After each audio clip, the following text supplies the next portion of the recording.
नौवें पातशाह जी की पावन अमृतमयी बाणी आपां विचार रहे हाँ। जगत गुरु श्री गुरु तेग बहादुर साहब जी दे उचारण कीते हुए राग धनासरी दे दो शब्द कल आपां विचारे सन। चार शब्द कुल ने सतगुरां दे राग धनासरी विच। तीसरा शब्द आरंभ हो रहा है 685 अंग ते। गरीबनवाज साहब जी नूं सिखां पुछया, महाराज योगी किसनूं कहिंदे हन? जोगी दी परिभाषा की है? कन पाड़ के मुंदरा पाउण वाला, शरीर ते सवाह मलण वाला, हाथ च चिप्पी पकड़ के दर दर मंगण वाला, गल च खिंथा पाउण वाला तां जोगी नहीं हो सकता। यही तां जोग नहीं है। आप जी कृपा करके दसो कि जोगी कौन है ते पेखी कौन है, जिन्हें केवल पेख बनाया जोगियां दा?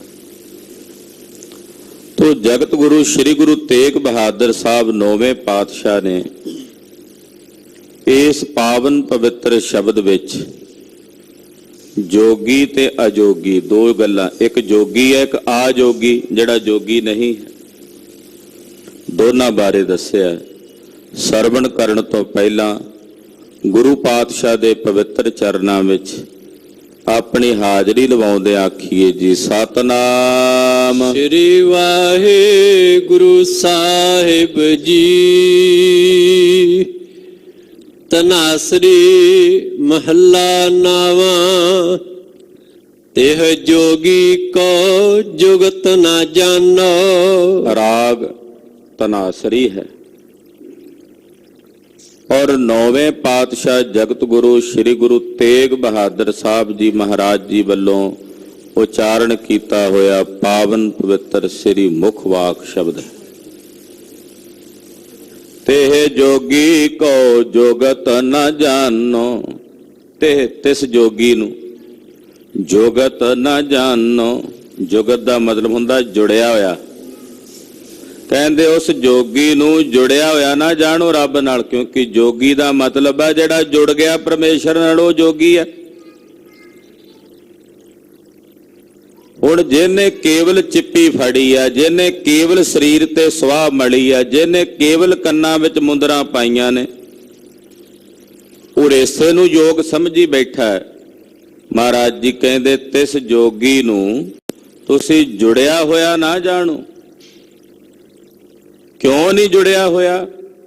क्योंकि ओदे अंदर कुछ होर चल रहा है। बाहर प्रक्रिया होर है पर अंदर कुछ होर चल रहा है। कदे बगले नू वेख्या समाधि लाया, छप्पड़ दे किनारे ते बैठा अखां बंद करके चिट्टे रंग दा उजवल बगला वेखण विच यही प्रतीत हुंदा समाधि लाई बैठा है, पर उस बगले दे अंदर कुछ होर चल रहा, बाहरों कुछ होर दिस रहा। अंदर तां उहदे कुछ होर चल रहा, मच्छी डड्डियां दी तार लगी हुई है। इन बिन इसे प्रकार जे केवल बाहरला रूप है, बाहरला ही भेख है, ते अंदर कुछ होर चल रहा, तां महाराज जी कहंदे उस जोगी नू जुड़िया होया ना जानो। अंदर की चल रहा? महाराज जी दसदे हन, लोभ मोह माया ममता फुन, जिह घट माहे पछानो। पातशाह कहंदे आ उहदे अंदर लोभ है, उहदे अंदर मोह ते माया दी ममता दी बिरती काम कर रही है। अंदर लालच भी है, अंदर मोह भी है, अंदर माया दी ममता भी है। ते कहंदे ओदे घट विच जदों ये सारा कुछ पछाणो, ये सारा कुछ वेखो, ते फिर तुसी कहो जी ये तां जोगी है। महाराज जी कहंदे जोगी जुड़िया होया नहीं है। इहो जे जोगी नू जुगत सहित ना जानो भी वो जुड़िया होया। जे उहदे अंदर लोभ है, जोगी तां है जो लोभ तो रहत हो गया। अगे दसणगे जोगी कौन है। जे अंदर मोह ते माया दी ममता दी बिरती आ ते जोगी किवें हो सकदा? ਉਹਨੂੰ ਤੁਸੀਂ ਕਿਵੇਂ ਕਹਿ ਸਕਦੇ ਹੋ ਵੀ ਇਹ ਜੁੜਿਆ ਹੋਇਆ? ਅਸੀਂ ਬਾਹਰਲੀਆਂ ਪ੍ਰਕਿਰਿਆਵਾਂ ਵੇਖ ਕੇ ਕਹਿ ਦਿੰਦੇ ਫਲਾਣਾ ਬੜਾ ਜੁੜਿਆ ਹੋਇਆ, ਫਲਾਣਾ ਬੜਾ ਰੱਬ ਰੱਬ ਕਰਦਾ। ਜੁੜੇ ਹੋਏ ਹਨ, ਪਰ ਕੇਵਲ ਬਾਹਰਲੀ ਪ੍ਰਕਿਰਿਆ ਵੇਖ ਕੇ ਇਸ ਮਨ ਦੇ ਵਿੱਚ ਅੰਦਾਜ਼ਾ ਲਾ ਲੈਣਾ ਵੀ ਇਹ ਜੁੜਿਆ ਹੋਇਆ, ਤਾਂ ਇਹ ਭਰਮ ਵੀ ਹੋ ਸਕਦਾ, ਭੁਲੇਖਾ ਵੀ ਹੋ ਸਕਦਾ। ਨੌਵੇਂ ਪਾਤਸ਼ਾਹ ਦੀ ਦ੍ਰਿਸ਼ਟੀ ਉਹ ਦ੍ਰਿਸ਼ਟੀ ਹੈ ਜਿਹੜੀ ਅੰਦਰ ਤੱਕ ਧੁਰ ਤੱਕ ਵੇਖ ਲੈਂਦੀ ਹੈ,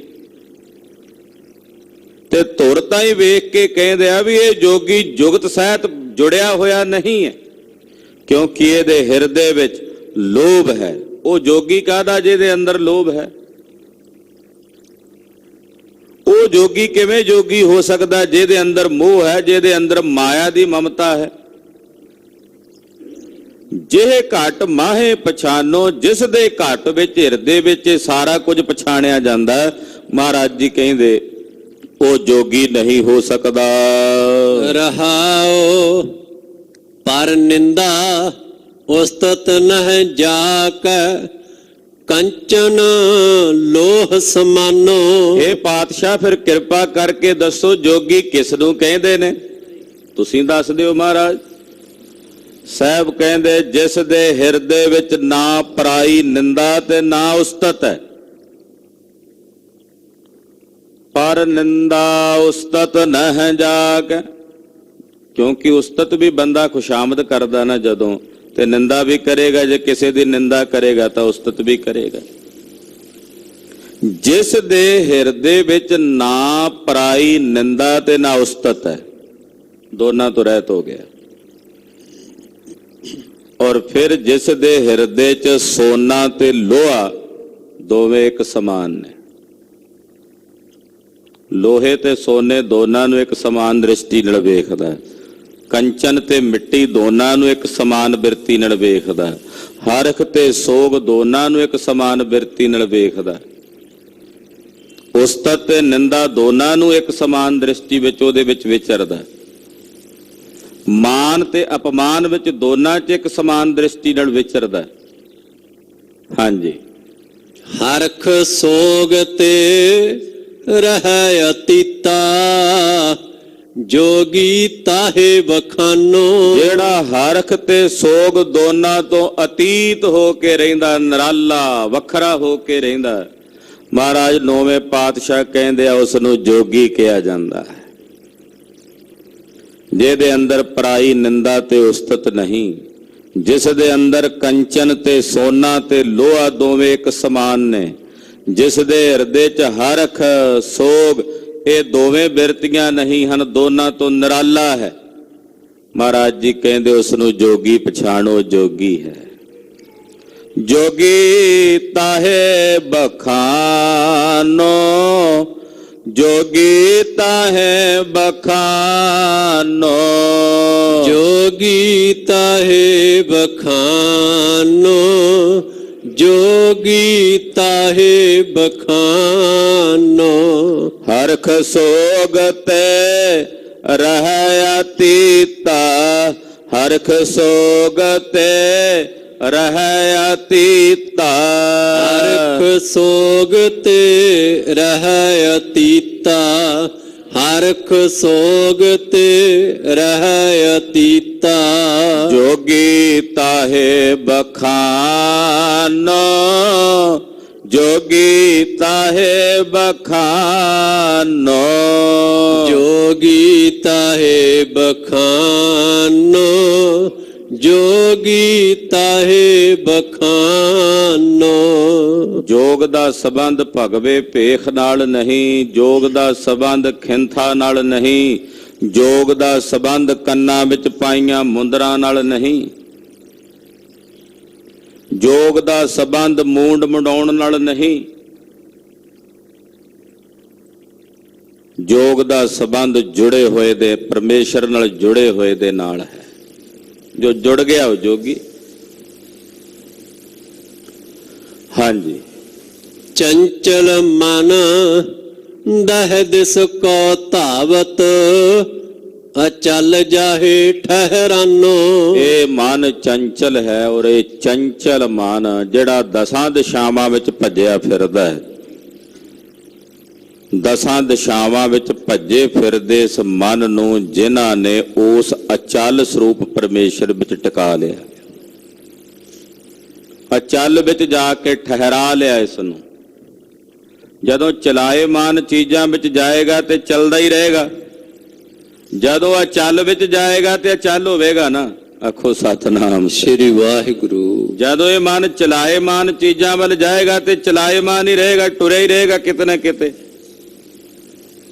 ਜਦੋਂ ਅਚਲ ਵਿੱਚ ਜਾਏਗਾ ਫਿਰ ਅਚਲ ਹੋ ਜਾਏਗਾ। ਕਹਿੰਦੇ ਜਦੋਂ ਇਹ ਮਨ ਜੋ ਚੰਚਲ ਸੀ, ਦਸਾਂ ਦਿਸ਼ਾਵਾਂ ਵਿੱਚ ਭੱਜਿਆ ਫਿਰਦਾ ਸੀ, ਅਚਲ ਵਿੱਚ ਜਾ ਕੇ ਠਹਿਰ ਗਿਆ, ਅਚਲ ਵਿੱਚ ਜਾ ਕੇ ਰੁਕ ਗਿਆ। कहो नानक एह बिद को जो नर मुक्त ताहे तुम मानो।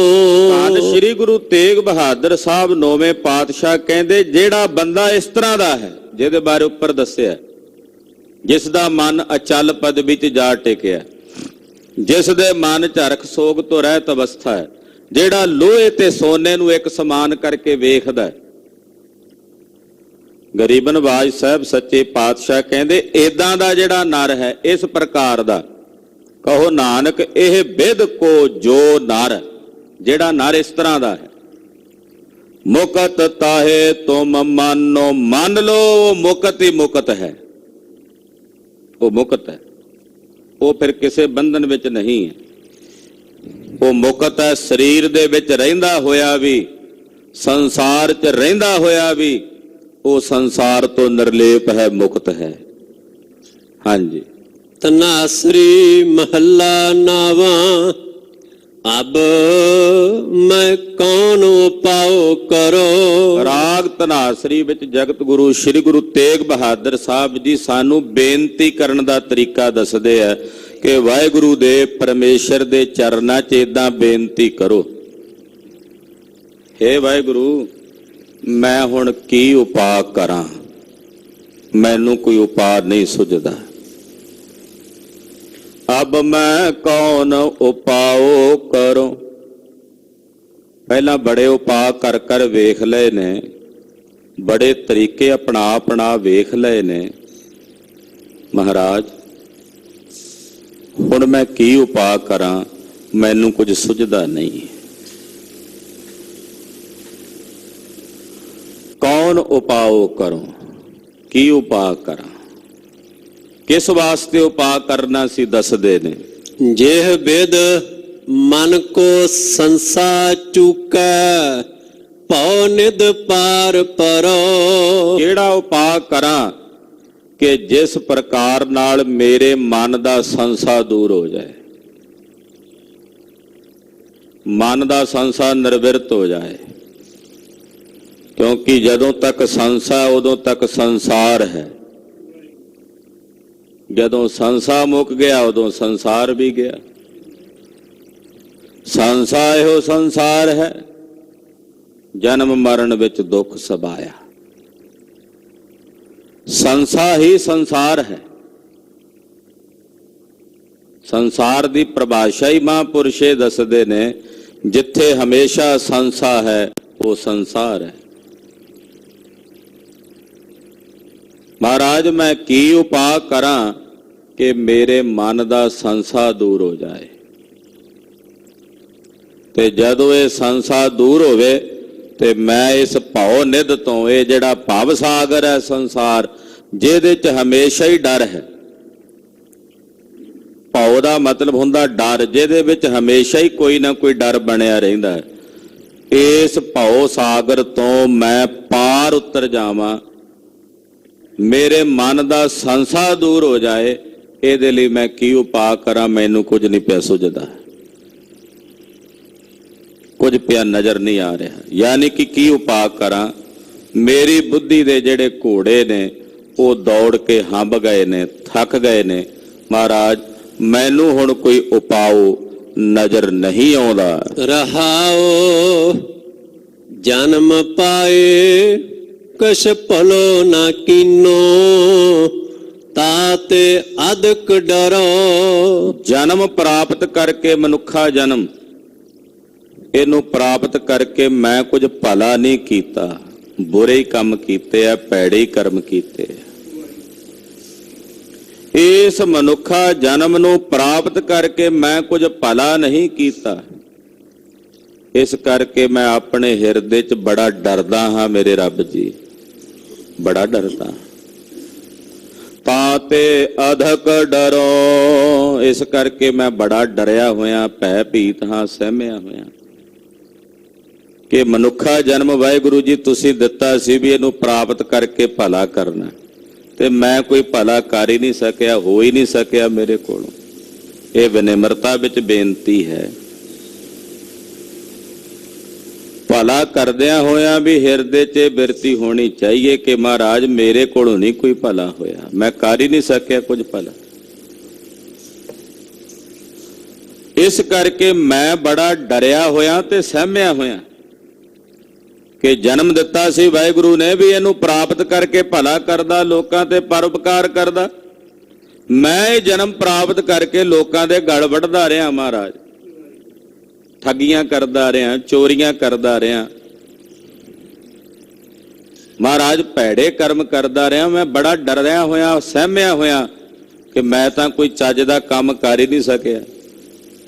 ਡਰੇਗਾ ਉਹੀ ਨਾ, ਸੋ ਡਰੈ ਜੇ ਪਾਪ ਕਮਾਵਦਾ। ਜਿਹੜਾ ਪਾਪ ਕਰਮ ਕਰਦਾ ਉਹ ਡਰਦਾ ਹੈ, ਭੈ ਭੀਤ ਹੁੰਦਾ। ਮਹਾਰਾਜ ਮੈਂ ਕੋਈ ਚੰਗਾ ਕਰਮ ਕੀਤਾ ਹੀ ਨਹੀਂ, ਇਸ ਕਰਕੇ ਮੈਂ ਆਪਣੇ ਹਿਰਦੇ 'ਚ ਬੜਾ ਡਰਿਆ ਹੋਇਆ ਹਾਂ। ਮਨ ਬਚ ਕ੍ਰਮ ਹਰ ਗੁਣ ਨਹੀਂ ਗਾਏ, ਇਹ ਜੀ ਸੋਚ ਧਰੋ। ਮਨ ਕਰਕੇ, ਬਚਨ ਕਰਕੇ, ਕਰਮ ਕਰਕੇ ਮੈਂ ਵਾਹਿਗੁਰੂ ਜੀ ਤੁਹਾਡੇ ਗੁਣ ਨਹੀਂ ਗਾਏ।